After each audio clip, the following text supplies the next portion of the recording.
engineers walked onto the bridge in 2017. They didn't like what they found. Rotted beams, weak joints, a structure that couldn't hold modern traffic anymore, so they shut it down. Just like that, St. Martin's lost a landmark that had stood for 82 years. Replacing it sounded simple. Build a new one. Same design, same wood. Except almost nobody left in Canada actually knew how. Quick question before we dive in. Where are you watching from today? The bridge was gone. But replacing it would turn out to be the harder problem. Covered bridges once ruled the landscape of eastern Canada. At their peak, roughly 1,500 of them stood across the country. Most were packed into Quebec and New Brunswick, crossing rivers and streams in small farming communities. Builders covered the wooden trusses with roofs and siding, protecting the timber from sun and rain. That simple trick stretched a bridge's lifespan from 10 years to 80, sometimes longer. Today, fewer than 200 survive nationwide. New Brunswick alone has just 58 left. This particular bridge was one of them, built in 1935 across the Irish River on the edge of St. Martin's. Locals just called it Vaughan Creek after the water running beneath it. Engineers used something called a Howe truss for the design. William Howe patented it back in Massachusetts decades earlier. The system combined timber diagonals with heavy steel rods running vertically through the structure. Tighten the rods, and the whole bridge held its shape under weight. For generations, this bridge did exactly what it was built for. It connected St. Martin's to what's now the Fundy Trail Parkway, one of the region's most popular tourist routes. Locals crossed it every day without thinking twice. But the world around timber bridges was changing fast. Steel and concrete took over highway construction through the mid-20th century. They were cheaper to mass-produce, faster to install, and didn't require specialized carpenters who understood old-style truss framing. Provinces stopped building new covered bridges almost entirely. The last one on a New Brunswick highway went up in 1951, in a small community called Sainte-Anne-de-Madawaska. After that, nothing. Decades passed without anyone constructing a large timber truss bridge in the province. Carpenters who understood this craft slowly aged out of the workforce. Nobody replaced them because nobody needed to. Why train someone in a skill the province wasn't using anymore? Meanwhile, existing covered bridges like Vaughan Creek just kept aging. Wood rots, joints loosen, steel rods corrode over decades of weather exposure. Maintenance crews patched what they could, but patches only buy time. Eventually, structural problems become too serious to ignore. By the 2010s, Vaughan Creek was showing real signs of that decay. Inspectors flagged concerns about its ability to handle modern vehicle weights. Tour buses heading to the Fundy Trail put more strain on the aging structure than anyone in 1935 could have anticipated. Something had to give, eventually.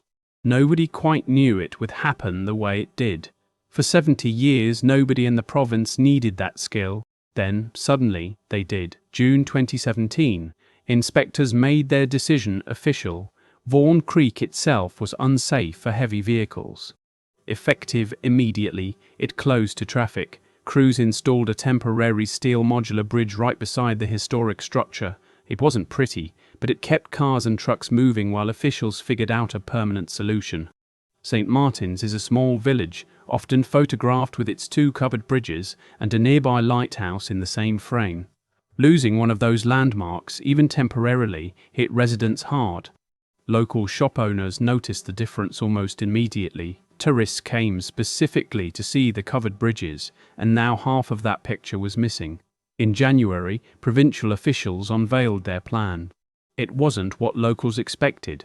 Rather than rebuilding in timber, the government proposed a modern box girder bridge, built from steel and concrete, then dressed up with a wooden housing designed to resemble the original.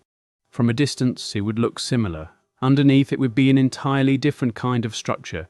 Officials called it a practical compromise. Preservationists called it something else entirely. Ray Boucher, president of the Covered Bridges Conservation Association of New Brunswick, didn't hold back his disappointment. The group had spent years advocating for genuine timber construction, not an imitation dressed up to look historic. News coverage picked up on the tension quickly.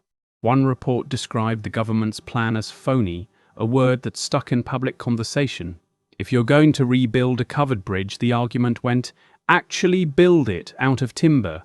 Anything less wasn't really preserving the heritage at all. Government spokespeople defended the box girder approach as safer and more cost-effective. Steel and concrete came with predictable engineering standards.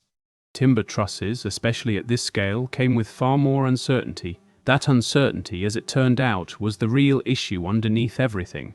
Building a genuine timber-covered bridge meant finding contractors who actually knew how. It meant sourcing timber suppliers capable of producing bridge-grade lumber. It meant an engineering process nobody in the province had walked through in 70 years. The easier path made sense on paper. Steel and concrete were familiar, predictable, low risk, but public pressure kept building. Local advocacy groups organized, wrote letters, and pushed local media to keep the story alive. St. Martin's wasn't going to accept a fake without a fight. Eventually, something shifted. If you're enjoying this story so far, hit subscribe. We cover builds like this one every week. Provincial officials reversed course soon after. A real timber bridge was back on the table. The community got what it asked for. It just didn't know yet what that would cost. Reversing the decision was the easy part. Actually building the thing was another story entirely. New Brunswick officials committed to constructing a genuine timber-covered bridge, matching the spirit of the original 1935 structure. This wasn't going to be a wood-panelled steel frame anymore. This would be genuine timber trusses carrying real highway traffic. There was just one enormous problem hiding underneath that commitment. Nobody currently working in New Brunswick's construction industry had ever built something like this. The last comparable project, the Quizibes River No. 2 covered bridge, went up in 1951 in Saint-Anne-de-Madawaska. That was 70 years earlier. An entire generation of carpenters had come and gone without ever touching a project like it. Government spokesperson Mark Taylor admitted as much publicly. Building a structure this large out of wood, he said, was new to the province and complex in nature. That wasn't political spin. It was a straightforward acknowledgement of a genuine skills gap. The contract eventually went to Dunbar Construction, a heavy civil contractor based in Fredericton. The company had decades of experience with bridges, concrete structures, and pile driving across New Brunswick. More than 125 completed projects sat in their portfolio.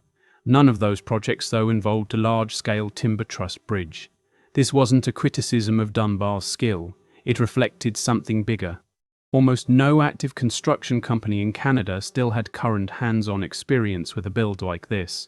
The knowledge hadn't necessarily vanished completely, but it had gone dormant for decades.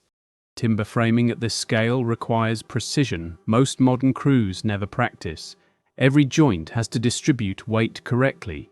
Every beam has to interact with the Howe truss system exactly as engineers designed it. Get the tolerances wrong and you're not looking at a cosmetic flaw. You're looking at a structural failure waiting to happen. Western Wood Structures signed on to supply the massive timbers the project needed. Sourcing lumber at this scale, cut and prepared correctly for bridge construction, wasn't something you could just order from a standard supplier. Requests for proposals went out shortly after Easter in 2021. A contractor was chosen quickly. By July, a project manager had joined the team on site, coordinating what would become one of the more technically demanding infrastructure builds the province had attempted in years. Everyone involved understood the stakes. This wasn't just a construction project anymore. It was effectively a test of whether a nearly extinct skill could be relearned under real-world pressure, on a real deadline, with real traffic waiting to cross it. Nobody knew for certain if it would work. They had the contract. They had the wood. What they didn't have was anyone alive who'd done this before. To understand why this build was so difficult, you need to understand what a Howe truss actually asks of its builders. This design combines wooden diagonal beams with steel rods running vertically through the structure. Those rods can be tightened or loosened using nuts at each end, adjusting tension throughout the frame. Balance that tension correctly and the bridge distributes weight evenly across its entire span. Miss that balance and problems compound quickly. Sagging, uneven stress, a structure that looks fine but slowly fails from the inside. In 1935, carpenters building the original bridge had grown up around this kind of work. Timber framing was still common. Apprentices learned directly from experienced builders, absorbing decades of accumulated knowledge through repetition and correction. By 2021, that pipeline simply didn't exist anymore. Modern construction education focuses heavily on steel, concrete, and standardized materials. Timber truss framing, especially at highway bridge scale, isn't something most engineering programs even cover in depth. Making things harder, the new Vaughan Creek Bridge couldn't just replicate the 1935 design exactly. It had to meet current highway loading standards, something the original builders never had to consider. Modern trucks and tour buses weigh significantly more than 1930s-era vehicles. Officials all wanted something the original bridge never was: a two-lane crossing wide enough for two directions of modern traffic simultaneously. That single requirement changed everything about the project's complexity. Most surviving covered bridges in North America are single-lane structures built for a much lighter traffic era. A genuine two-lane timber-covered bridge is rare. A double-bowed version, essentially two parallel timber spans running side by side, is rarer still. Engineers ended up designing something closer to invention than restoration. They borrowed the visual language and structural principles of the 1935 bridge, then rebuilt those principles from scratch to meet 21st century demands. This meant modern materials played a role too. Pressure-treated timber, designed to resist rot far longer than untreated wood from the 1930s. Concrete abutments, poured deep enough to withstand flooding that engineers now had better data to predict. None of this made the carpentry easier though. If anything, blending historic design with modern engineering standards added another layer of difficulty on top of an already unfamiliar skill set. Every joint still had to be cut by hand essentially. Every beam still had to fit precisely into a truss system with almost zero tolerance for error. This crew wasn't just building a bridge. They were relearning a craft in real time, under a fixed budget, with a community watching every step. The design was ready. Now it just needed a crew good enough to trust it with real traffic. Construction began in earnest through 2021. Western Wood Structures delivered timber sourced specifically for the project. Hemlock and cedar, harvested from Norton, a community not far from St. Martin's, using regional wood matted to the province. It kept the bridge connected to its maritime roots, even while the engineering behind it pushed into new territory. Dunbar Construction's crew got to work on the concrete abutments first. These needed to sit higher than the originals, elevated specifically to handle potential flooding that engineers hadn't fully accounted for back in 1935. Climate patterns had shifted since then, and modern flood modeling demanded a more cautious approach. Once the abutments were ready, the timber framing began rising above them. This was where the real test happened. Crews worked through the massive Howe truss assembly, fitting diagonal timbers against steel tension rods, piece by piece. Every measurement mattered. Every joint had to hold under loads the original 1935 carpenters never imagined. Progress wasn't always fast. Complex timber joinery doesn't move at the same pace as bolting together prefabricated steel. Each connection required careful attention, and mistakes at this scale weren't the kind you could quietly patch later. Costs reflected that complexity too. Early estimates placed the project around $3.5 million.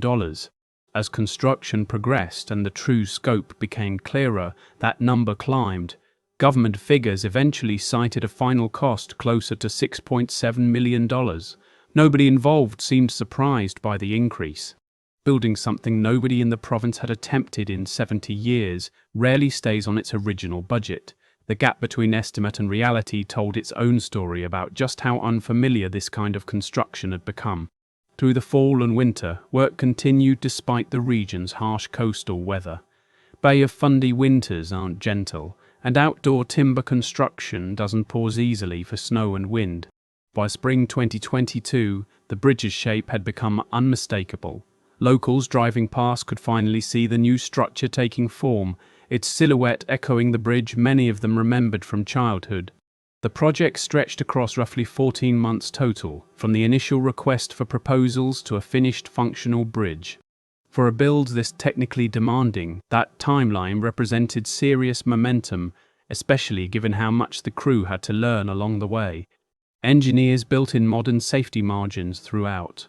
Pressure-treated timber gave the structure a projected service life of around 75 years, comparable to many concrete and steel alternatives.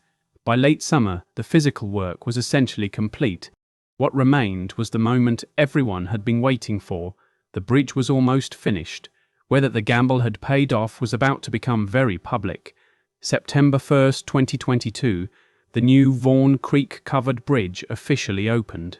A ribbon-cutting ceremony drew local officials, provincial ministers, and dozens of residents who'd waited 5 years to see this moment. Premier Blaine Higgs attended, alongside Transportation Minister Jill Green and St. Martin's Mayor Betta Ann Chatterton. Green called it something specific during her remarks: the first covered bridge built in New Brunswick since 1951. That framing mattered.